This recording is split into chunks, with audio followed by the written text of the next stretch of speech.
Welcome back. वापस आ चुके हैं हम ब्रेक से और आप देख रहे हैं इफ्तार की रौनकें हेल्थ टीवी के साथ। अच्छा जी, ये जो बादाम का हरीरा ये तैयार हो चुका है? बिल्कुल जी, रौनकों के साथ तैयार है। ठीक है। और अगर कोई ये चाहता है कि उसको जामी शीरी बहुत पसंद है तो आप ये हरीरे में ये भी डाल सकते हैं। हाँ, चीनी के बजाय वो डाल दें। चीनी के बजाय वो डाल अगर चीनी खानी है तो, और अगर चीनी नहीं डालनी तो चीनी ना भी डालें। क्या बात है। चलिए चलते हैं हम अपनी सीट की तरफ, लेकिन उससे पहले आप देखेंगे हमारा रेसिपी कार्ड। और अगर कोई चीज़ आपने मिस कर दी है तो उसको आप नोट डाउन करेंगे ताकि जब आप हरीरा बना रहे हों तो सारे इंग्रेडिएंट्स आपके पास हों।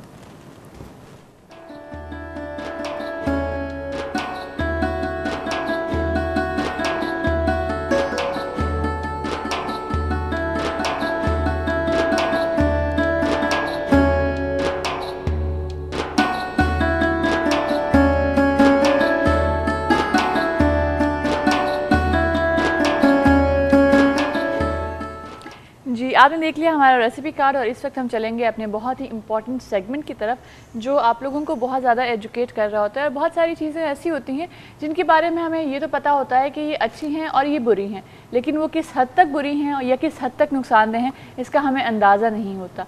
और ये ज़रूरी नहीं कि आप उस बीमारी में मुब्तला हों तो आपको पता चले कि ये चीज़ें कितनी बुरी हैं। हम आपको दिखाएंगे आज का अपना सेगमेंट ओपीडी और हमारे साथ इस वक्त मौजूद हैं डॉक्टर जहांजेब मुगल साहब। अस्सलाम वालेकुम जी, कैसे हैं आप? ठीक हैं? बिल्कुल खैरियत से? बिल्कुल। आप thank you very much for the introduction. Actually आज का topic unlike the last to topics, जैसे आपने मुझसे लास्ट टाइम कहा था कि कोई अच्छी बात भी कर लें तो मैंने सोचा कि नहीं, आपने बहुत अच्छी बात बोली है, लेकिन वो टॉपिक्स क्योंकि बहुत पब्लिक इंपॉर्टेंस के थे, किसी की जान बच सकती है, किसी का घर बच सकता है, तो लेकिन ऐसे भी हमारे पास टॉपिक्स हैं जो कि गुड न्यूज़ भी होते हैं। तो मैंने सोचा कि आपने अच्छी बात की, ईद भी आ रही है, लोगों को ज़रा खुश कर दिया जाए। तो आज अच्छी तो आज बहुत अच्छी बातें होंगी, फिक्र नहीं करें, मैं भी मुस्कुरा रहा हूँ ठीक है ना, तो ये भी होता है। एंड तो over to OPD. Thank you very much.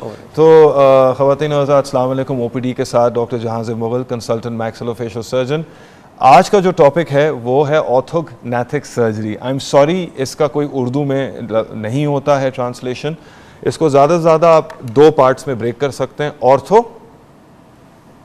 Surgery meaning to से कि बेसिकली जो आपके जो जबड़े हैं उनकी सेटिंग को चेंज करना, ताकि अगर आपके जबड़े नहीं मिलते तो वो आपके चेहरे में उसका ऑपरेशन करके ठीक कर दिया जाए, ताकि आपके चेहरे का जो लुक है वो तब्दील हो सके। ये ऑपरेशन, ये सर्जरी इतनी वेल एस्टैब्लिश्ड है कि मैं आपको एक मिसाल देता हूँ अपनी पर्सनल, आप बाकी सारी बातें छोड़ें, कि मैं जब इंग्लैंड में था, जब मैं अपनी ट्रेनिंग बिल्कुल कंप्लीट कर रहा था, अपने फाइनल ईयर में था ऑफ बीइंग रजिस्ट्रार, तो हर हफ्ते एवरी वीक, और एक साल में 52 वीक्स होते हैं, हम इसकी कम से कम एक सर्जरी करते थे।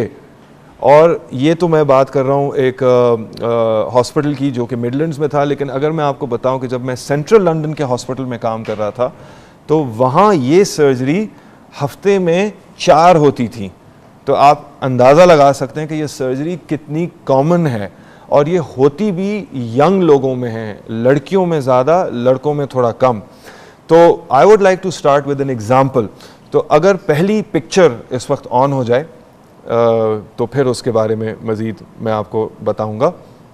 पहली जो पिक्चर है उसमें मैंने एक लड़की की तस्वीर लगाई है, एक यंग, जी बिल्कुल, एक यंग फीमेल है जो मेरे पास यहाँ ओपीडी में मेरे आई थी। She is from Karachi, she is माशाल्लाह वेरी ब्यूटीफुल। आप इसकी शक्ल देखें, बहुत खूबसूरत है। लेकिन अगर आप बहुत गौर से अब इसकी शक्ल को देखेंगे तो लेफ़्ट साइड ऑफ फेस को नोट करें, नीचे से शुरू करते हैं। इसकी जो होंठ है लेफ़्ट, वो किस तरह नीचे है। इसी तरह इसके नाक को देखें तो लेफ़्ट साइड थोड़ी नीचे है और नाक थोड़ी फैली हुई लगती है। लेकिन अगर आइज़ को देखें तो आइज़ का लेवल बिल्कुल बराबर है, विच मीन्स कि ये picture true straight neutral plane में ली गई है। तो इट्स नॉट कि ये टिल्ट कर रही है जिसकी वजह से आपको ऐसा लग रहा है, नहीं, ये बिल्कुल स्ट्रेट में है। और उस स्ट्रेट पोजीशन में इसका लेफ्ट साइड ऑफ फेस आप नोट करें थोड़ा सा बड़ा है, या ये भी कहा जा सकता है कि क्या इसका राइट साइड ऑफ फेस थोड़ा छोटा है। राइट, जरूरी नहीं है कि लेफ्ट साइड बड़ा हो, शायद इसका राइट साइड छोटा है। इसी पेशेंट को जब आप मुंह खोल के कहते हैं कि दांत दिखाओ, तो आप नोटिस कर सकते हैं कि किस तरीके से इसके दांत की भी अलाइनमेंट आउट है, ऊपर के दांत में स्पेसिंग बहुत ज़्यादा मौजूद है। इसकी बेसिक जो प्रॉब्लम है वो इसके जबड़ों में है। इसके जबड़ों का साइज़ इसके फेस के हिसाब से सही नहीं है, और इस चीज़ के बारे में आज मैं आपको इन्फॉर्म करना चाहता हूँ, क्योंकि पाकिस्तान में कराची में जब से मैं यहाँ अपने आप को माशाल्लाह इस्टेब्लिश करके प्रैक्टिस कर रहा हूँ, मैं देखता हूँ कि यस, शहरों में एक अवेयरनेस है, क्योंकि हर शहर में अब डेंटल कॉलेजेस खुल गए हैं और ज़्यादातर जो मरीज़ आते हैं उन्होंने कहीं ना कहीं अपनी कंसल्टेशन कराई होती है। लेकिन रूरल एरियाज़ या गांव देहात या ज़रा सा आप शहरों से हल्का सा भी बाहर चले जाएं, बहुत दूर भी ना जाएं, सोराबकोट चले जाएं कराची में, तो आपको इसकी अवेयरनेस बिल्कुल नहीं मिलेगी। बस जी अल्लाह की मर्ज़ी थी, ऐसी पैदा हो गई, ठीक है, वो अपनी जगह, लेकिन इसकी सर्जरी है और इतनी कामयाब है, मैं आपको आगे मज़ीद इसके बारे में बताऊंगा। तो ये आपने ख़वातीन व हज़रात एक एग्ज़ाम्पल देखा, एक बहुत खूबसूरत बच्ची जिसके चेहरे पे राइट साइड और लेफ़्ट साइड में मिसमैच है और प्रॉब्लम इसकी आंखों में नहीं है। अगर हम वापस से पहली तस्वीर पे जा सकें, प्रॉब्लम इसकी आंखों में नहीं के हड्डियों, तो इसकी प्रॉब्लम इसके जबड़ों में है, जो कि मुंह खोलते के साथ ही वाज़े हो गई। अब मैं ख़वातीन व हज़रात आपको तीसरी पिक्चर की तरफ लाऊंगा। अगर काइंडली थर्ड पिक्चर को ऑन कर दिया जाए, ये भी एक बहुत कॉमन एग्जांपल, नहीं इससे पहली वाली पिक्चर, इससे पहली ये वाली देखिए, ये बिल्कुल एक टिपिकल एशियन मेल है। एशियन मीनिंग के हमारे पाकिस्तानी, इंडियन, श्रीलंकन, बांग्लादेश। आप इसके फीचर्स को नोट करें, इसका जबड़ा देखें, इसके नीचे वाला जबड़ा जो भी देखेगा बोलेगा कि कितना आगे निकला हुआ है, और ऊपर का जो इसका जबड़ा है वो कितना छोटा नज़र आ रहा है। अगेन, ये कोई प्रॉब्लम नहीं है, इसको सर्जरी के ज़रिए बड़े आराम से ठीक किया जा सकता है। यही मैसेज मैं आज आपको देना चाहता हूँ। इस सर्जरी को ऑर्थोग्नैथिक सर्जरी कहते हैं। दिस इज़ गुड न्यूज़, ये चीज़ वेल इस्टेब्लिश्ड है और इसके ज़रिए मैं आपको दिखाऊंगा भी कि ये सर्जरी कैसे की जाती है। चेहरे पे एक निशान भी नहीं रहता and the result is fantastic. Result is fantastic की मिसाल मैं आपको नेक्स्ट स्लाइड में दिखाता हूँ। नेक्स्ट पिक्चर ज़रा ऑन करिए, ज़रा next picture please kindly on करिए जी। ये नेक्स्ट पिक्चर आप नोट करें, मैं भी थोड़ा टर्न हो जाता हूँ, आप नोट करें। ये खातून है सर्जरी से पहले। आप नोट करें कि इसका नीचे वाला जबड़ा छोटा है बनिस्बत ऊपर वाले जबड़े से, राइट, होंठ भी सही तरह नहीं मिल रहे। और इसी खातून को आप नोट करें ऑपरेशन के बाद, आप फ़र्क एक ही तस्वीर में बड़े आराम से देख सकते हैं किस तरह इसका नीचे का जबड़ा और ऊपर का जबड़ा अलाइनमेंट, नाक भी बेहतर लग रही है, इसके दांत भी बेहतर मिल रहे हैं, इसकी चीक बोन में भी एक लुक आ गया है।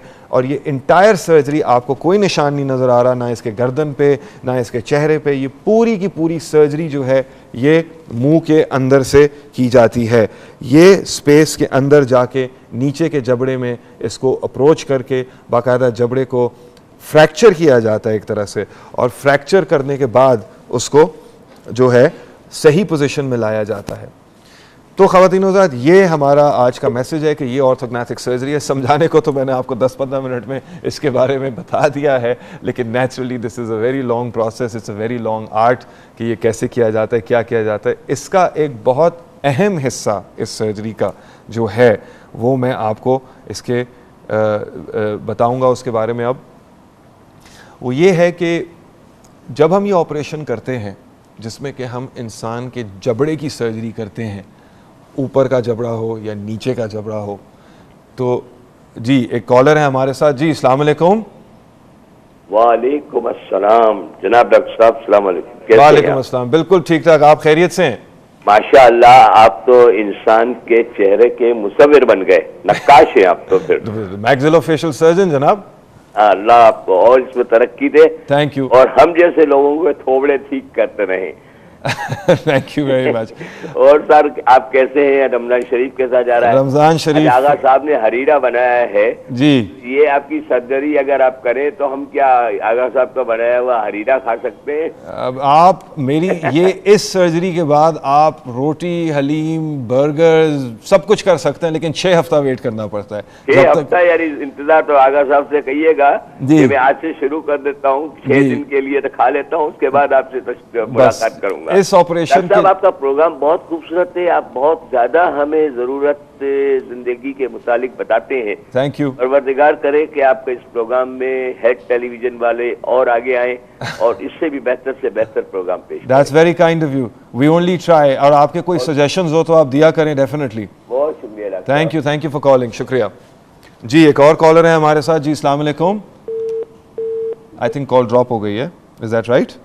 Yes, okay. सो जो मैं पॉइंट आपको अब बताने जा रहा था कि सर्जरी तो ठीक है, मैक्सिलोफेशियल सर्जन्स ने अपनी सर्जरी कर ली, मुंह के अंदर से ही की, चेहरे पे कोई निशान नहीं, उसकी मिसाल आपको दिखा दी, एक और भी दिखाएंगे। लेकिन इस ऑपरेशन से पहले एक बहुत इम्पॉर्टेंट कंपोनेंट होता है जिसको हम कहते हैं ऑर्थोडोंटिक्स। ये शायद कुछ लोगों ने सुना हो, ना भी सुना हो। ये जो ब्रेसेस लगते हैं, आपने बच्चों को देखा होगा अक्सर, यंग लोगों को, अब तो एडल्ट्स भी लगाते हैं, जो दांतों पे फिक्स्ड लोहे के तार लग जाता है ब्रैकेट्स के साथ, उसको ब्रेसेस या ऑर्थोडोंटिक अप्लायंसेस कहते हैं। वो इस इलाज का एक बहुत अहम हिस्सा है, उसके बगैर ये नहीं हो सकता।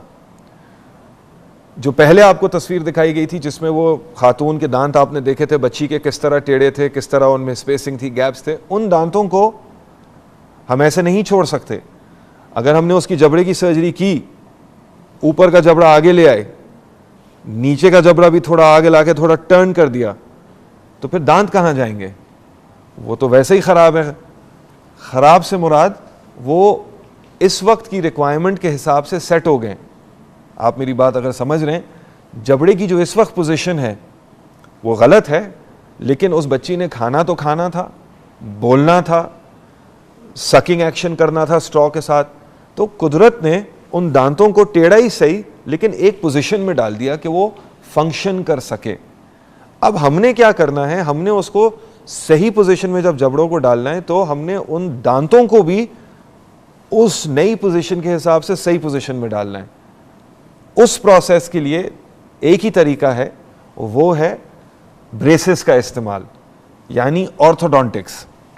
हेंस ये ऑपरेशन, ये इलाज मैक्सिलोफेशियल सर्जन के डोमेन में ज़रूर आता है या दायरे कार में, लेकिन विद ऑर्थोडोंटिस्ट।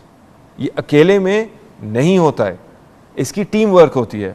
जिस तरह आपको याद होगा मैंने कैंसर के बारे में आपको बताया था कि कितने लोग इन्वॉल्व होते हैं, इसी तरह इसमें एक ऑर्थोडोंटिस्ट होता है या होती है और एक मैक्सिलोफेशियल सर्जन होता है। हम लोग मिलते हैं, पेशेंट को साथ देखते हैं, पेशेंट की पिक्चर्स लेते हैं, यही पिक्चर्स जो आप